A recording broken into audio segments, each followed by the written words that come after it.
वाह दादाजी, सर पर मालिश कराने में बहुत अच्छा लग रहा है।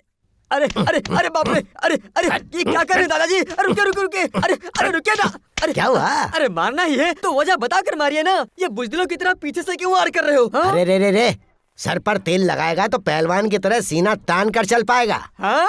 अगर तुझे किसी ने ऐसी हालत में देख लिया तो कहेंगे कि दादा ने पोते की अच्छी परवरिश नहीं की है। दादाजी, दादाजी आज क्या खास बात है जो इतनी सर्विस कर रहे हो? वाह वाह, बहुत समझदार है। देख, तेरी आंटी की बेटी विमला है ना, मैं तेरी शादी उससे करवाना चाहता हूँ। तू शादी की बात मत करना दादाजी। मैं गैर मुल्क की लड़की के साथ शादी करूंगा। क्या कहा तूने? हाँ। मैं तेरी टांगे तोड़ दूंगा। लंगड़ाते हुए करूंगा। चैलेंज कर रहा है? हाँ चैलेंज। हकीकत में? हाँ, एकदम। हे, वो सब बाद में देखेंगे। कब? नहाने के बाद। मदुरई जाकर तुम राजू, बिल्लू और अरुण के घर से होकर आओ। क्यों? वो इसलिए कि वो लोग आज पोरबंदर जा रहे हैं। ये बोलने जाऊं कि ना जाएं? तू बोलेगा तभी तो वो लोग आएंगे। वो तो ठीक है, लेकिन ये पोरबंदर है क्या? अरे तू पोरबंदर भूल गया? बताओ तो भूल नालायक, वहाँ पर गांधी जी पैदा हुए थे। उन लोगों से कहना कि उस गांव की मिट्टी मेरे लिए ले आए। मिट्टी? हाँ रे। लेकिन क्यों? मैं उसकी पूजा करूंगा। दादाजी, दादाजी। अरे चिल्ला क्यों रहा है? आंखें जल रही हैं। हाँ तो ठीक है, मैं पानी डालता हूँ, बैठ जा रे। पिछले साल नाच गाने का प्रोग्राम नहीं हुआ था तो छोटे बच्चे थोड़े नाराज हो गए थे।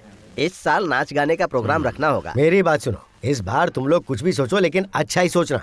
तुम्हें कोई तकलीफ है क्या? देखो, अपने गांव में बच्चों के पढ़ने के लिए 10वीं क्लास तक की स्कूल है और लड़के लड़कियों को रोज पढ़ने के लिए 6 किलोमीटर साइकिल चलाकर दूसरे गांव जाना पड़ता है कि नहीं? तो हमें पहले इस बात का हल निकालना है। हल क्या निकालना है? 5 लोग भरेंगे, आगे की पढ़ाई हो जाएगी। पैसा भरने से कुछ नहीं होगा। आगे की पढ़ाई की इजाजत लेना कोई मामूली बात है क्या? इस बारे में आप कुछ नहीं कर सकते क्या? हाँ मैं कर सकता हूँ। बगल के गांव में वेड चरण नाम का आदमी है। गुलामी के वक्त से ही उसके अंग्रेजों से बहुत अच्छे रिश्ते थे। उन्हें खास ओहदा भी मिला था और जहाँ तक मैं जानता हूँ आज भी उस ओहदे की अहमियत है। हम उनसे कह सकते हैं। तो कहो ना उनसे। उन्हें इज्जत अफजाई से कहना पड़ेगा। अगर स्कूल में रिपब्लिक डे को हम उन्हें इज्जत के साथ स्कूल में झंडा लहराने के लिए बुलाएं तो हम उनसे ये बात कह सकते हैं। ऐसा कैसे हो सकता है? हर साल हमारे कैंप वाले दादाजी झंडा लहराते हैं ना। क्यों? इस साल वो नहीं लहराएंगे तो नहीं लहरेगा।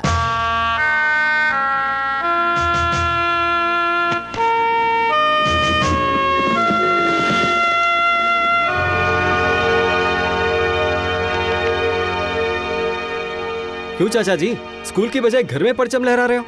स्कूल में? वहाँ तो कोई और परचम लहरा रहा है। तो किसी और की वजह से आप नहीं जाएंगे क्या? मेरी तबीयत ठीक नहीं है। झूठ बोल रहे हैं ना? कोई और परचम लहरा रहा है इसलिए आप नहीं जा रहे? नहीं नहीं, ऐसा नहीं बेटा। तो फिर? बताता हूँ। आजादी से पहले अंग्रेजों ने हम पर जुल्म किए, लाठियां चलाई, हम पर टीयर गैस छोड़ी, बहुत ही बेरहमी से पेश आए थे। कसम से वो जुल्म मैं अब तक नहीं भूल पाया। आज जो परचम लहरा रहा है उन लोगों ने अंग्रेजों का उस वक्त साथ दिया था और आज इस आदमी को देखो, मुल्क से मोहब्बत करने का नाटक कर रहा है। वो आदमी परचम फहराने लायक नहीं। अगर उसी आदमी को परचम लहराने दिया जाएगा तो मैं ये कैसे देख सकता हूँ बेटा? ये मुझसे कतई बर्दाश्त नहीं होगा बेटा। ये क्या बोल रहे हैं आप? उसने अंग्रेजों का साथ दिया था? सच कह रहे हैं आप?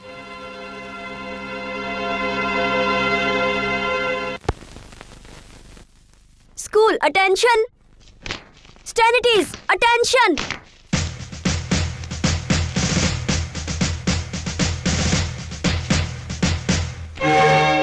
ये क्या भाई, क्या कर रहे हो? ये परचम चाचा जी लहराएंगे, ये नहीं लहराएंगे। वो तो हर साल फहराते हैं ना।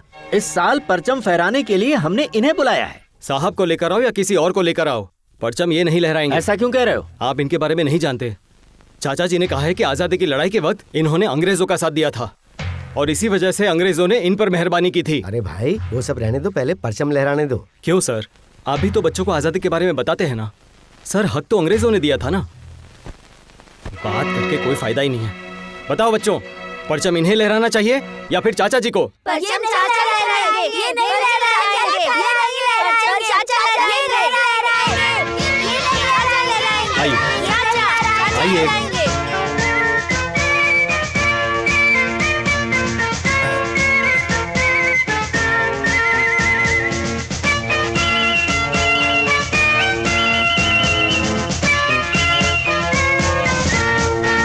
सैल्यूट करो।